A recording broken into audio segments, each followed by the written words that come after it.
Students, so we met again. Student, last class में हम लोग 10th स्टैंडर्ड का चैप्टर पढ़ रहे थे, व्हाई डू ऑर्गेनिजम्स रिप्रोड्यूस। उसमें हम लोगों ने sexual reproduction in plant start किया था। हम लोगों ने ये देखा था कि सेक्सुअल रिप्रोडक्शन इन प्लांट्स को करवाने के लिए आपको 4 स्टेप्स करवाने पड़ेंगे। पहला pollination, transfer of pollen grains from anther to the stigma. ठीक है, मतलब कि जो फीमेल रिप्रोडक्टिव पार्ट है फ्लावर का, उसमें से पोलन ग्रेन को निकालकर फीमेल रिप्रोडक्टिव पार्ट के एग के पास ले जाओ। उसके बाद दोनों को मिक्स कर दो, फ्यूजन करवा दो, फर्टिलाइजेशन। तो we have discussed the pollination and the fertilisation. जो तो 2 स्टेप्स बच गए हैं वो कौन से हैं? Seed formation and germination. ठीक है, तो तीसरा स्टेप क्या है? Seed formation.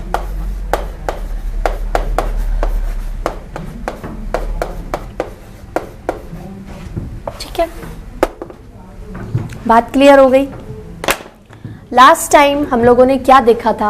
हम लोगों ने ये देखा था कि जो भी आपकी ओवरी के अंदर जो ओव्यूल है, उसके अंदर का जो फीमेल जर्म सेल एग है, उसको one of the pollen grain fertilise करेगा, और जो सेकेंडरी न्यूक्लियाई है उसको one of the another pollen grain fertilise करेगा और एंडोस्पर्म बनेगा। मतलब now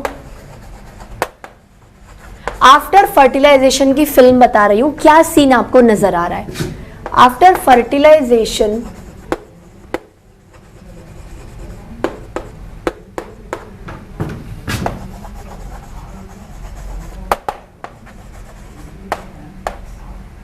inside the ovule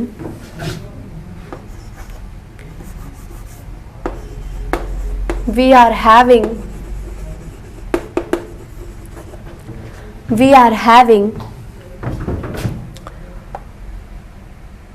zygote।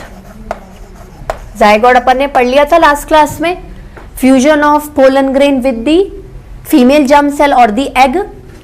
ठीक है, we are having zygote and endosperm।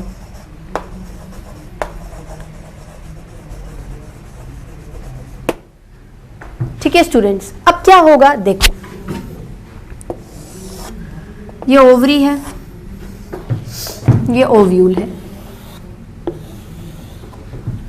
समझ लो फीमेल जर्म सेल जो भी पोलन ग्रेन आया उसने फर्टिलाइज करके जाइगोट बना दिया। यहां पर एंडोस्पर्म बन गया पोलन ग्रेन और सेकेंडरी न्यूक्लियाई के फ्यूजन से। ठीक है, तो अब क्या होगा? ये जो जाइगोट है ये एक यूनिसेलुलर बॉडी है, एक सिंगल बॉडी प्रोड्यूस होती है। क्या होती है? यूनिसेलुलर, एक ही सेल की बॉडी है। इसमें क्या है? आपको रिपीटेड सेल डिविजन्स करवाने हैं, cell divisions and cell differentiation. Cell divide करके बड़े साइज का भी हो जाए और उसमें कोई पर्टिकुलर फंक्शन भी आ जाए, वो काम करने लायक भी बन जाए। तो जब ये चीजें जाइगोट में होती है तो ये किसमें कन्वर्ट हो जाता है? एम्ब्रियो। तो व्हाटएवर जो भी डेवलपमेंट होगा जाइगोट का, एम्ब्रियो और एंडोस्पर्म भी धीरे धीरे ग्रो करेगा। ये जो कलेक्टिवली दोनों स्ट्रक्चर है ये क्या बना लेंगे? ये सीड बना लेंगे। क्या कहलाएंगे? सीड कहलाएंगे। अब ये जब प्रोसीजर चल रहा था कि when the zygote is developing in the embryo या व्हाटएवर, जो एंडोस्पर्म भी इसके साथ डेवलप करके सीड बन, दोनों का मिक्सचर करके सीड बन रहा है, तो क्या ये डैमेज हो सकता है बाहर के किसी एक्सटर्नल चीज से? बिल्कुल हो सकता है। तो ओव्यूल क्या करता है? अपने आसपास एक थिक कवरिंग की कोटिंग कर लेता है, थिक कवरिंग की कोटिंग कर लेता है पूरी, जिसकी वजह से जो भी प्रोसेस अंडरगोइंग हो रहे हैं इसके अंदर वो क्या होते रहे, वो प्रोटेक्ट रहे, उनके बीच में कोई भी इंटरप्शन नहीं हो पाए। ठीक है, तो thick ovule covering the developing zygote and endosperm finally results in seed. मतलब the ovule finally results in seed. और जो इसकी बाहर की ओवरी होती है वो राइपन्स होती है। राइपन्स मतलब पक जाती है, बोलते ना फ्रूट पक गया है, अब आप इसे खा सकते हो। अच्छी खासी उसकी लेयर डेवलप हो जाती है। जनरली फ्रूट्स की लेयर्स में you have cellulose, generally pectin भी होता है, क्यूटिन भी होता है। तो ये ओवरी क्या होता है? राइपन्स होती है और अपने आसपास एक थिक कवरिंग बना लेती है, जो क्या हो जाता है? फ्रूट में डेवलप हो जाता है। तो ovary results in fruit and ovule results in seed. ठीक है, तो क्या लिखूंगी? जाइगोट, ठीक है। वी, अब हम लोगों ने क्या देखा कि सीड फॉर्मेशन हो गया। Even along with seed formation we have discussed fruit formation also. Zygote and endosperm, zygote and endosperm undergoing development। Development का मतलब क्या होता है?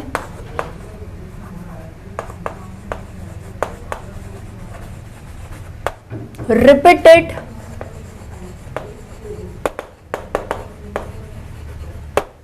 Cell division and cell differentiation. वैसे जनरली सेल डिफरेंशिएशन का बहुत बड़ा सिग्निफिकेंस नहीं आता, पर फंक्शन है इसलिए we will write cell differentiation, ठीक है। These all activities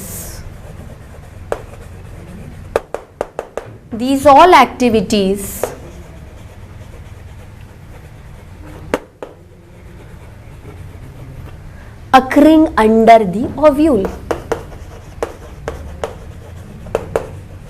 So to protect them,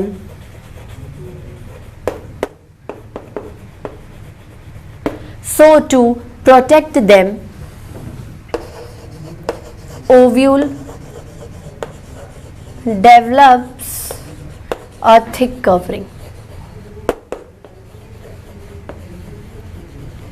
ठीक है। तो स्ट्रक्चर क्या समझ में आया आपको कि ये ओव्यूल है, ठीक है। इस ओव्यूल के अंदर ही क्या बनेगा? यू हैव एम्ब्रियो, जो जाइगोट का एक डेवलप्ड वर्जन आएगा, ठीक है। और एंडोस्पर्म भी डेवलप होता जा रहा है, ठीक है। इस पूरे स्ट्रक्चर को आप क्या कहलाओगे? इस पूरे स्ट्रक्चर को आप कहलाओगे seed.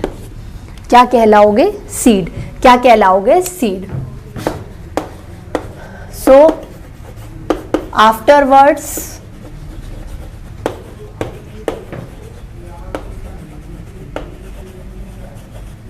ovule develops into seed.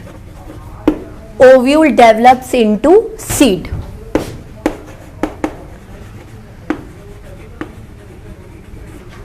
And ovary ripens and develops into fruit। बात क्लियर हुई? किस तरीके से बात होगी देखो।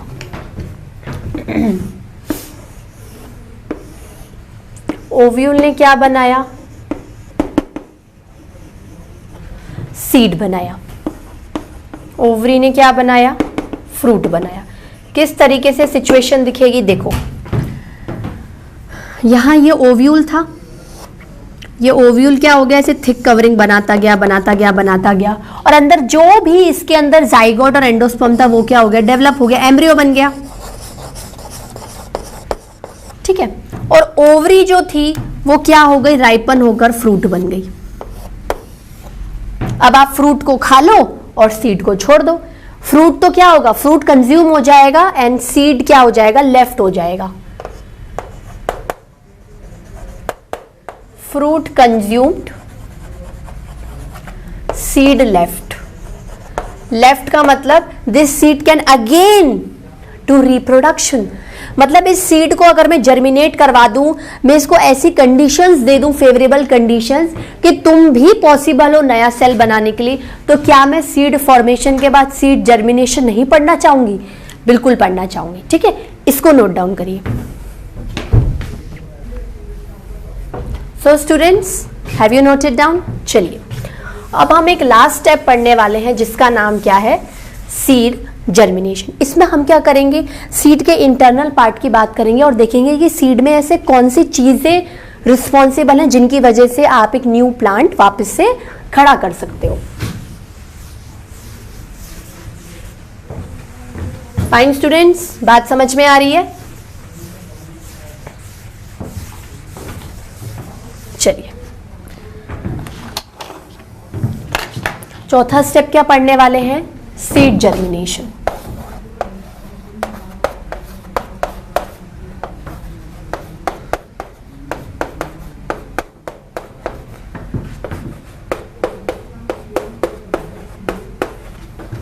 ठीक है। सीड जर्मिनेशन का मतलब क्या होता है कि जो भी सीड बच गया है जिस प्लांट में, whatever the plants who are bearing seed, तो उस पर्टिकुलर सीड से भी आप एक न्यू प्लांट बिल्कुल वैसा का वैसा बना सकते हो। ठीक है, मतलब सीड इज अ फर्टाइल और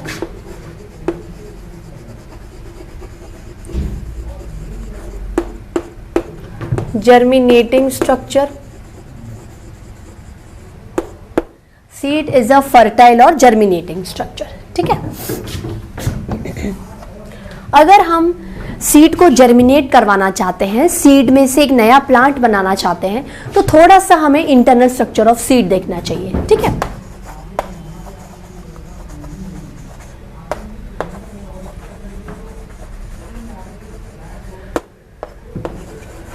ऑफ सीड। ठीक है, सीड का इंटरनल स्ट्रक्चर कैसा होता है? कुछ ऐसा होता है।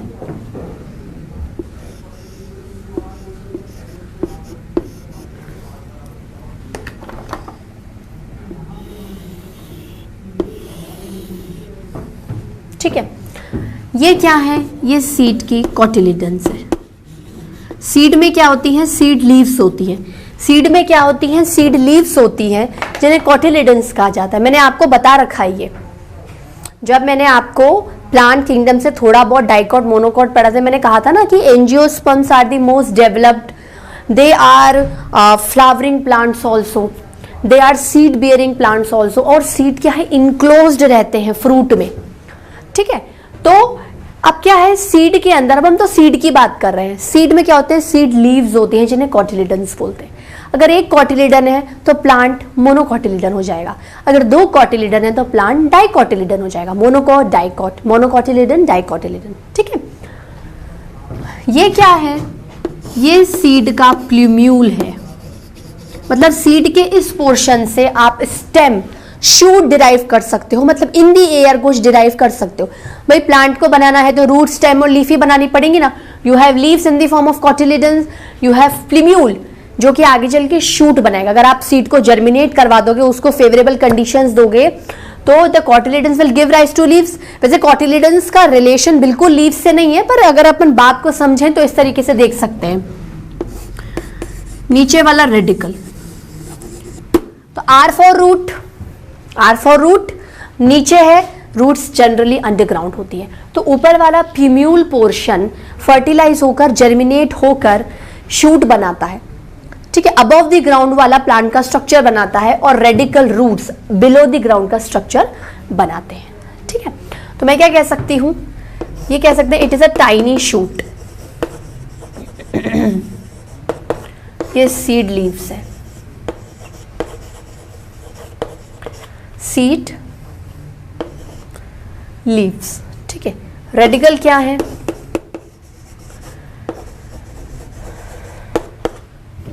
Tiny root. ठीक है, तो कैसे करेंगे इसको?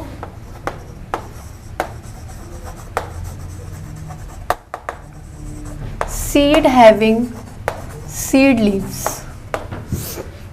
ठीक है, क्या बोलेंगे सीड लीव्स को? called as cotyledons, called as cotyledons। ठीक है, अब आइदर क्या है? वन कोटिलिडन, जिसको अपन क्या बोलेंगे? जिसको अपन मोनोकॉट्स बोलेंगे, जिसको क्या बोलेंगे? मोनोकॉट्स। और अगर to cotyledon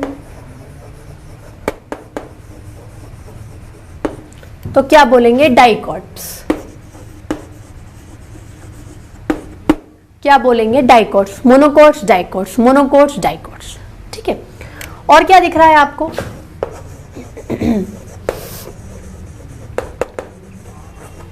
seed having plumule and radical.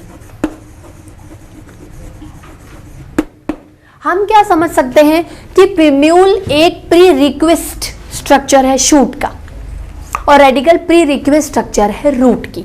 मतलब हम ये लोग कह सकते हैं कि सीड इफ जर्मिनेट का मतलब होता है बोना, उसे टाइम पीरियड देना कि आप ग्रो करो। If germinate inside soil and given favourable condition, मतलब प्रॉपर उसको पानी देना, प्रॉपर और भी जो मिनरल न्यूट्रिएंट्स प्रोवाइड करना। And given favorable conditions and given favorable conditions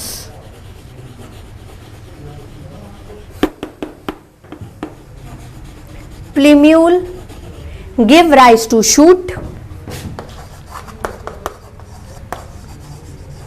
give rise to shoot। shoot का मतलब क्या होता है? प्लांट का वो पार्ट जो जनरली और हमेशा अबाउ द ग्राउंड होगा, उसमें स्टेम आएंगी, उसके ब्रांचेस आएंगी, फ्लावर्स, लीव्स आएंगी, पूरा शूट सिस्टम होता है, ठीक है।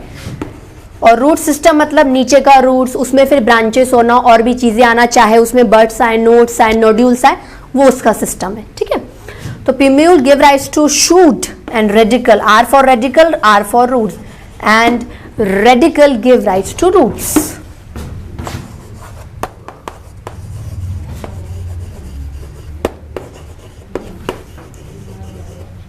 टू रूट, ठीक है।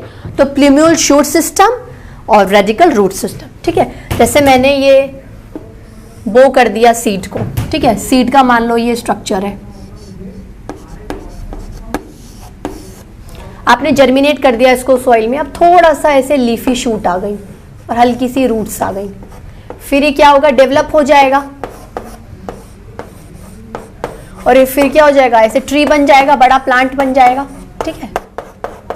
तो from the soil you have got the new plant. जैसा बोगे वैसा ही मिलेगा, जैसा आपने सीड बोया है, जर्मिनेट करा है, वैसा ही प्लांट आपको क्या मिलेगा? रिजल्ट मिलेगा। मान लो आपने एप्पल का सीड उगा दिया, तो आपको पेड़ पे क्या लगेंगे? एप्पल लगेंगे ना?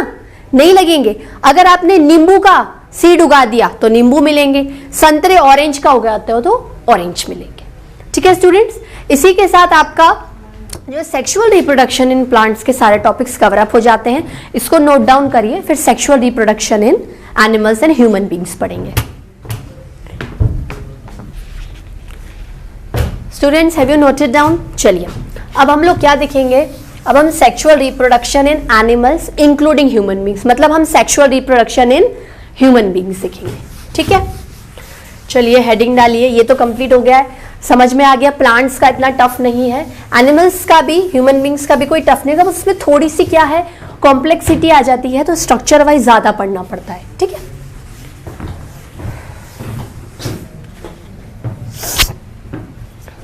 क्या है students? Sexual reproduction, sexual reproduction in human beings।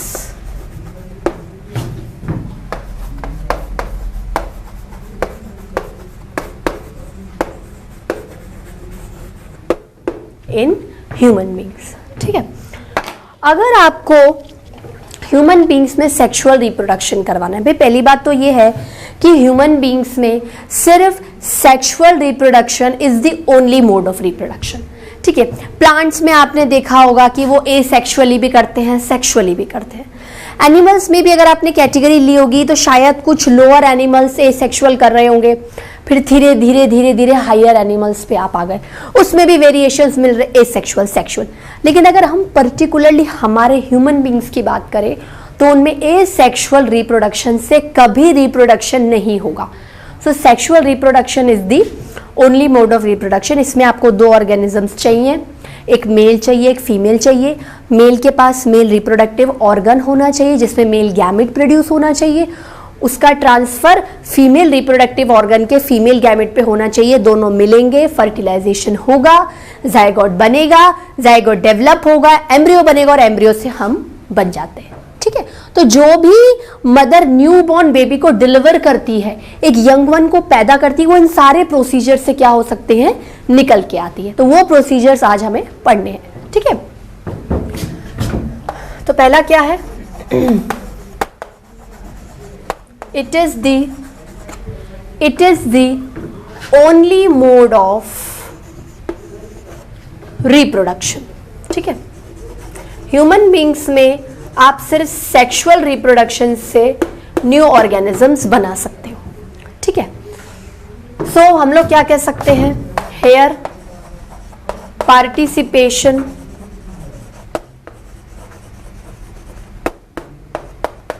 Of two organisms should be there, should be there।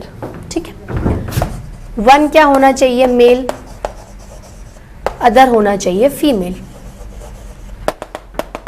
ठीक है, मेल में क्या होना चाहिए, मेल में मेल रिप्रोडक्टिव सिस्टम बोल सकती हूँ कि हम लोग वैसे ही वेल डेवलप्ड हैं, तो हमारे अंदर ऑर्गन सिस्टम तो आ ही गए होंगे, तो हम डायरेक्टली क्या है, सिस्टम की बात करेंगे। मेल रिप्रोडक्टिव सिस्टम, यहां पर क्या है, फीमेल रिप्रोडक्टिव सिस्टम।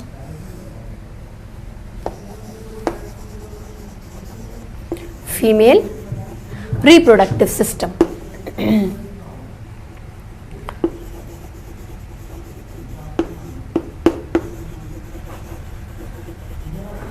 ठीक है, इस सिस्टम में ऐसा क्या प्रोड्यूस हो रहा है, शायद मुझे कहीं ना कहीं सेक्सुअल में गैमीट्स का इन्वॉल्वमेंट चाहिए, गैमीट्स का ट्रांसफर, गैमीट्स का फर्टिलाइजेशन, तो यहां पर होना चाहिए male gamete, male sex cell बोल सकती हूं, मेल जर्म सेल बोल सकती हूं, या फिर female gamete. So there is involvement of two organism, there is formation of gametes and we will see how they will produce and fertilize। ठीक है, तो आप मुझे एक बात बताओ, ह्यूमन बींग्स में जैसे कोई एक छोटा बच्चा पैदा हो गया, हम उसके एग्जाम्पल लेके चलते हैं। ठीक है, एक छोटा बच्चा पैदा हो गया, अब वो क्या करता है, धीरे धीरे उसकी बॉडी का स्ट्रक्चर डेवलप होता है, उसकी हाइट डेवलप होती है, उसके फीचर्स डेवलप होते हैं। बचपन में वो अलग लगता है, बड़े होकर कुछ अलग लगता है। ठीक है, हेयर्स छोटे, हेयर बड़े हो गए। अगर आप एक छोटे बच्चे को देखो और उसके बाद उसी के ही जो, अगर वो 13 मतलब 13 साल का हो गया, कोई एक बच्चा पैदा हुआ है, ठीक है, मान लो एक गर्ल है, वो पैदा हुई है, उस टाइम पे वो अलग लग रही है, इतनी डेवलप्ड, इतनी ग्रोथ नहीं है उसमें। लेकिन वही चीज अगर आप, जैसे वो 13-14 साल की हो गई है और फिर देखोगे तो you will see the changes. क्या चेंजेस आपको नजर आएंगे, बचपन में उसकी हाइट इतनी डेवलप नहीं थी, लेकिन जब वो बड़ी हो गई तो उसकी हाइट डेवलप हो गई, उसके हेयर्स छोटे। ठीक है, हेयर्स बढ़ाना, लॉन्ग करना, शॉर्ट करना, डिपेंड्स ऑन पर्टिकुलर्स की विल, कि भाई मेरी इच्छा है मेरे बाल कितने भी लंबे हो, पर वो जो ग्रोथ है वो उसके बचपन के बाद ही नजर आएगी आपको। ठीक है, वो बचपन में बहुत अलग लगती थी, बड़े होकर उसका फेस चेंज हो गया, थोड़ा सा फीचर्स डेवलप हो गए, आईज बड़ी हो गई, लिप्स चेंज हो गए, थोड़े बहुत ना नाक नक्श बदल गए, फीचर्स हैव चेंज्ड। ठीक है, और क्या मेजर डिफरेंस आपको नजर आता है। ठीक है, चलो ये चीज तो आपको लोअर प्लांट्स में भी नजर आएगी कि वो पहले एक छोटा ट्री था, उसके बाद बड़ा, छोटा प्लांट था, अब बड़ा ट्री बन गया। डिफरेंस क्या है, ग्रोथ आपको हर ऑर्गेनिज्म में एज बाय एज नजर आ रही है, लेकिन फिर भी हमारे अंदर क्या ऐसा डिफरेंस है। देखो, जब हम लोग पैदा हुए थे हमारी बॉडी में ग्रोथ बहुत फास्ट थी, फटाफट हाइट बढ़ रही थी, लेकिन आप देखना कि एक लिमिट, एक एज पे आने पर आपकी हाइट बढ़ना बंद हो जाती है। बचपन में आप हर साल नए जूते खरीदते थे, स्कूल जाने के टाइम पर आप क्या बोलते थे, मैम हर बार मेरा पैर का साइज बढ़ जाता है, हर साल मेरा पैर का साइज बढ़ जाता है। लेकिन जब मैं 14-15 साल का हो गया हूं, या मैं 14-15 साल की हो गई हूं, अब मेरा पैर का साइज नहीं बढ़ रहा, अब कांस्टेंट है। अब अगर मैं जूतों को मेंटेन करूंगा तो जो मैंने 15वें साल में ले लिया वो 18 साल में भी चल जाएगा। ठीक है, वो डिपेंड करता है कि आप कितने अपने जूतों को मेंटेन कर रहे हो। मतलब बचपन से लेकर एक लिमिट की एज पे आने पर आपकी ग्रोथ होती है और एज के बाद आपकी ग्रोथ होना बंद हो जाती है। उस ग्रोथ के बंद होने का मतलब है कि जो जनरल बॉडी ग्रोथ है, जो जनरल बॉडी ग्रोथ है अब वो बंद हो चुकी है, अब वो धीरे धीरे कम, बंद नहीं हो रही है पर धीरे धीरे कम हो रही है। ठीक है, जनरल बॉडी ग्रोथ डिक्रीज हो रही है और रिप्रोडक्टिव ग्रोथ बढ़ रही है। भाई आप बोल रहे हो कि you have to involve gametes, you have to produce gametes, after the production of gametes there is fusion of gametes. तो मुझे एक बात बताओ, मेरी बॉडी कब अलाउ करेगी या कब पता चलेगा कि मेरे अंदर गैमीट आ गए, मेरी बॉडी का रिप्रोडक्टिव फेस रेडी हो गया है, मेरी बॉडी मेरे को रिप्रोडक्शन के लिए रेडी कर रही है, now I am able to reproduce any time whenever I want. ठीक है, तो इस मोटिव को या इस पॉइंट को क्या है हमें पढ़ना है। उस एज को, जिस एज में आपकी जनरल बॉडी ग्रोथ कम होती है और रिप्रोडक्टिव ग्रोथ बढ़ती है। रिप्रोडक्टिव ग्रोथ बढ़ने का मतलब है बॉडी अपने आप को रिप्रोडक्शन के लिए प्रिपेयर कर रही है, बॉडी रिप्रोडक्टिव जो ऑर्गन्स हैं, रिप्रोडक्टिव सिस्टम को रेडी कर रही है कि now you have to produce the gametes, whether you are a male you have to produce the male gamete and you are a female you have to produce the female gamete. In humans the male gamete का नाम होता है sperm. वहां पर क्या था plants में? Pollen grains, यहां पर है स्पर्म। वहां पर आप फीमेल गैमेट को एग बोल रहे हो, यहां पर भी जनरली आप एग ही बोलोगे, ओवा ओवम भी बोल सकते हो। ठीक है, सिर्फ मेल गैमेट में डिफरेंसेस है। ठीक है स्टूडेंट्स, तो इसके आगे थोड़ा सा लिखते हैं, क्या बोलूंगी मैं?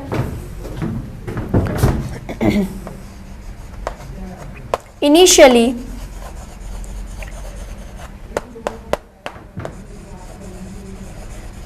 बॉडी शो रैपिड ग्रोथ का मतलब है फटाफट सेल डिवीजन होना, उनमें परफेक्शन स्पेशलाइजेशन होना, सेल डिफरेंशिएशन होना। Body show rapid growth, body show rapid growth, but after reaching a particular age, after reaching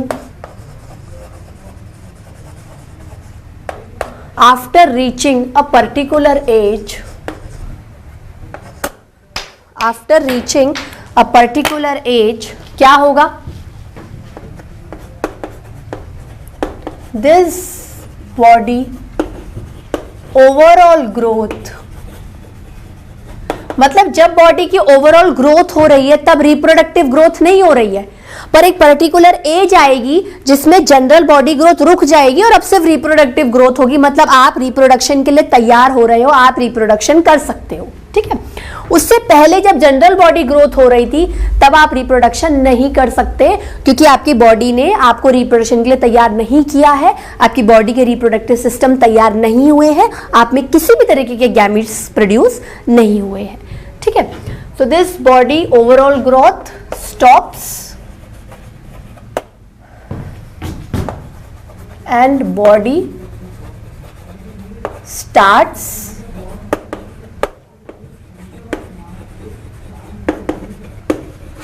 growth of reproductive system, reproductive system। ठीक है, उस एज को क्या बोलेंगे? देखो, उस एज को हम बोलते हैं किशोर अवस्था, प्यूबर्टी, एडोलेसेंस एज। ठीक है, बॉयज में वो एज होती है 13 से 15 ईयर्स।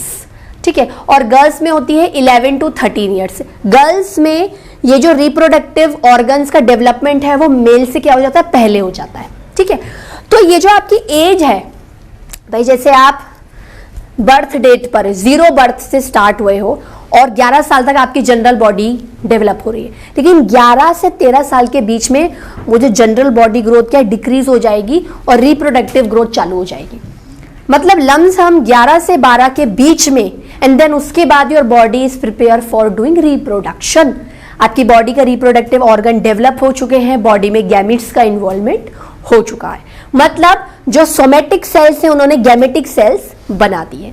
ठीक है, कैसे लिखूंगी मैं? उस एज को क्या बोलते हैं? हम लोग एक हेडिंग से पढ़ते हैं, प्यूबर्टी, प्यूबर्टी या फिर adolescence.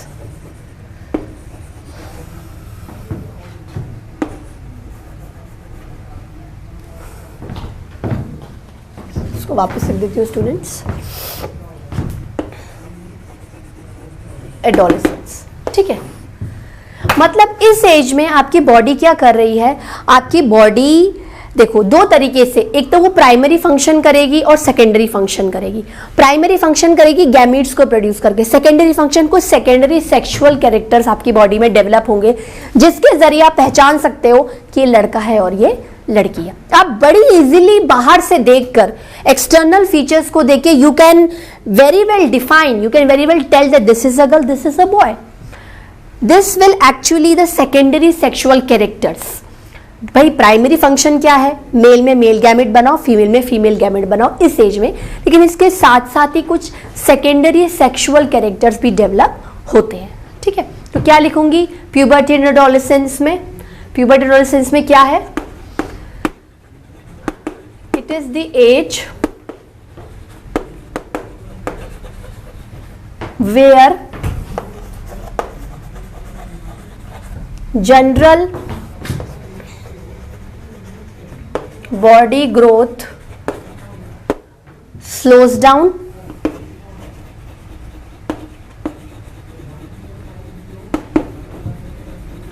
and body gets mature। Body आप बोलते ना अब आप बहुत मैच्योर हो चुके हो, बॉडी गेट्स मैच्योर मतलब बॉडी रिप्रोडक्टिव ऑर्गन्स को डेवलप कर चुकी है। ठीक है, and body start developing reproductive organs in both male and female।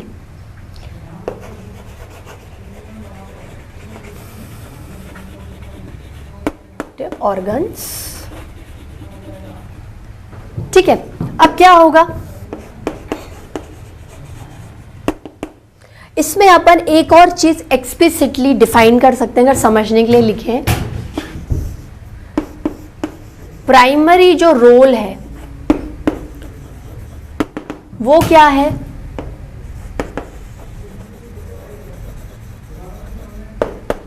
Formation of gametes. Mail में मेल गैमीट बनाओ, फीमेल में फीमेल गैमीट बनाओ, ये सब इस प्यूबर्टी और एडोलेसेंस एज में ही होगा। सेकेंडरी रोल क्या है? फॉर्मेशन या सेकेंडरी सेक्सुअल कैरेक्टर्स।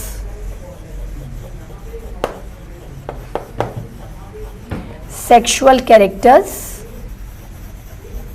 डेवलपिंग।